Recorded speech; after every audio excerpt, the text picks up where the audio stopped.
जय श्री गणेश। भगवान शिव का तपस्या के लिए हिमालय पर आगमन। महापर्वतराज हिमालय से वार्तालाप। ब्रह्मा जी बोले, हिमालय की वह लोक पूजित पुत्री पार्वती उनके घर में बढ़ती हुई जब 8 वर्ष की हो गई, तब हे नारद, उनका जन्म हिमालय के घर में जानकर सती के विरह से दुखी हुए शंकर जी सती की इस अद्भुत लीला से मुनि मन अत्यंत प्रसन्न हो उठे और उसी समय लौकिक गति का आश्रय लेकर शंभु ने अपने मन को एकाग्र करने के लिए तप करने का विचार किया।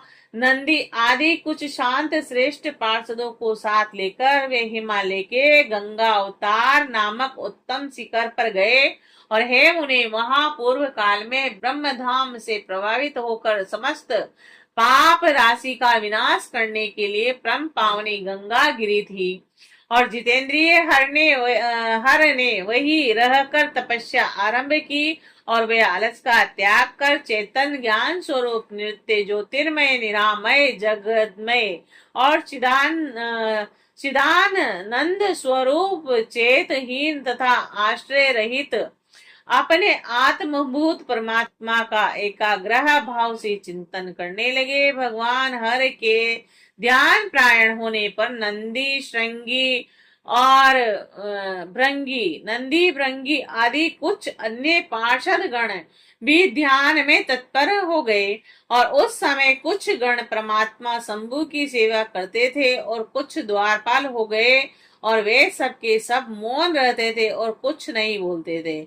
और इसी समय गिरिराज हिमालय उस औषधि शिखर पर भगवान शंकर का आगमन सुनकर आदर पूर्वक वहां गए। अपने गणों सहित गिरिराज ने प्रभु रुद्र को प्रणाम किया, उनकी पूजा की और अत्यंत प्रसन्न हो हाथ जोड़कर वे शिव जी की स्तुति करने लगे। हिमालय बोले, हे देव देवेश, हे महादेव, हे करपर्दिन, हे प्रभु, हे शंकर, आप लोकनाथ ने ही तीनों लोकों का पालन किया। योगी रूप धारण करने वाले हे देव देवेश, आपको नमस्कार है। निर्गुण सगुणता विहार करने वाले आपको नमस्कार है। हे शंभु, आप कैलाशवासी, सभी लोकों में विचरण करने वाले, लीला करने वाले त्रिशूलधारी परमेश्वर को नमस्कार है। सभी प्रकार से परिपूर्ण गुणों में आकार विकार रहित, सर्वथा इच्छा रहित होती हुई भी चित्त वाले तथा धैर्यवान आप परमात्मा को नमस्कार है। हे जनवत्सल, हे त्रिगुणाधीत, हे मायापते, हे बाहरी भोगों को ग्रहण न करने वाले आप पर ब्रह्म परमात्मा को नमस्कार है।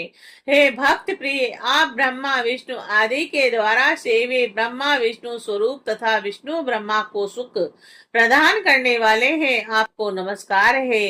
हे तपोरत, हे तप स्थान, आप उत्तम तपस्या का फल प्रदान करने वाले, तपस्या में प्रेम करने वाले, शांत तथा ब्रह्म स्वरूप हैं, आपको नमस्कार है। व्यवहार तथा लोकाचार करने वाले आप सगुण परमेश्वर प्रेष परमात्मा को नमस्कार है। हे महेश्वर, आपकी लीला को कोई जान नहीं सकता और यह साधुओं को सुख देने वाली है। आप भक्तों के अधीन रूप वाले तथा भक्तों के वश में होकर कर्म करने वाले हैं। हे प्रभु, मेरे भाग्य के उदय होने से ही आप यहाँ आए हैं। आप मुझे सनाथ कर दीजिए, इसीलिए आप दीन वत्सल कहे गए हैं। आज मेरा जन्म सफल हो गया, मेरा जीवन सफल हो गया, आज मेरा सब कुछ सफल हो गया जो आप यहाँ पधारे। हे महेश्वर, मुझे अपना दास समझकर निसंकोच आज्ञा दीजिए। मैं अनयन वृद्धि होकर बड़े प्रेम से आपकी सेवा करूंगा। ब्रह्मा जी बोले, हे नारद जी, गिरिराज का यह वचन सुनकर महेश्वर ने थोड़ी सी आंखें खोलकर सेवकों सहित हिमालय को देखा। सब लोगों सहित गिरिराज को उपस्थित देखकर ध्यान योग में स्थित हुए जगदीश्वर वृषभध्वज मुस्कुराते हुए कहने लगे। महेश्वर बोले, हे शैलराज, मैं आपके शिखर पर एकांत में तपस्या करने के लिए आया हूँ। आप ऐसा प्रबंध कीजिए जिससे कोई भी मेरे निकट ना आ सके। आप महात्मा तपस्या के धाम तथा मुनियों, देवताओं, राक्षसों और अन्य महात्माओं को सदा आश्रय देने वाले हैं। आप द्विज आदि के सदा निवास स्थान आप द्विज आदि के सदा निवास स्थान गंगा से सर्वथा पवित्र, दूसरों का उपकार करने वाले तथा संपूर्ण पर्वतों के सामर्थ्यशाली राजा हैं। हे गिरिराज, में चित्त को नियम में रख कर यहाँ गंगावतरण स्थल में आपके आश्रित होकर बड़ी प्रसन्नता के साथ तपस्या करूंगा। हे शैलराज, हे गिरिश्रेष्ठ, जिस साधन से यहाँ मेरी तपस्या बिना किसी विघ्न के हो सके उसे इस समय आप सर्वथा यत्न पूर्वक कीजिए। हे पवर, मेरी यही सबसे बड़ी सेवा है। आप अपने घर जाइए और उसका उत्तम प्रीति से यत्न पूर्वक प्रबंध कीजिए। ब्रह्मा जी बोले, हे नारद, ऐसा कहकर सृष्टिकर्ता वे जगदीश्वर चुप हो गए और तब गिरिराज ने शंभु से प्रेम पूर्वक यह बात कही। हिमालय बोले, हे जगन्नाथ, हे परमेश्वर, आज मैंने आपका स्वागत पूर्वक पूजन किया और यही मेरे लिए महान सौभाग्य की बात है।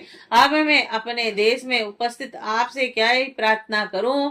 हे महेश्वर, बड़े बड़े यत्न का आश्रय ले लेने वाले देवता लोग महान तप के द्वारा भी आपको नहीं पाते, वे आप स्वयं उपस्थित हो गए हैं।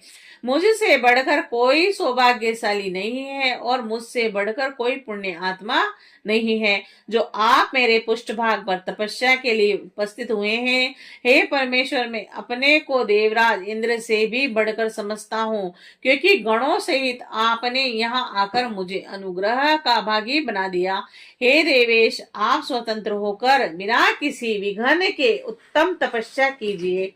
और हे प्रभु, मैं आपका दास हूँ, अतः सदा आपकी सेवा करूंगा।